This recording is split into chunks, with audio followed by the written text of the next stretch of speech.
about like why is it hard for people to give money Right. other than I like my money where I where I can see it. Yeah.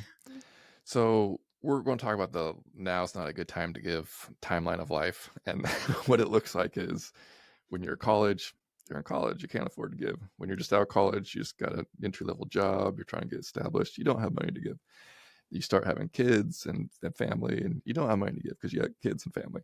And then your kids are going off to college, or they're in college, and you don't have money because your kids are in college.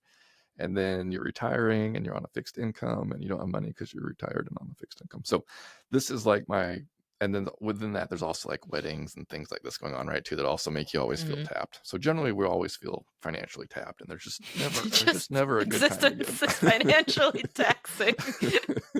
But no one ever like stops and thinks about this stuff, right? I'm Right. definitely one of them.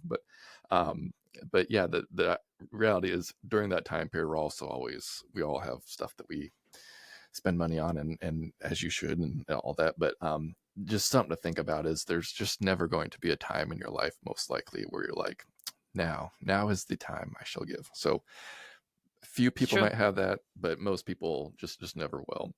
One of the tricks of the trade we encourage is a little term we like to call diverting. And the idea is like, for me, a good example would be if someone wants to go to the Mariner game, go watch the Mariners, right? Okay. And I mildly interested, but not that interested. I'm fine not going at all. So for me, it makes sense to take the $70, $100, whatever, and would have spending and just donate to something.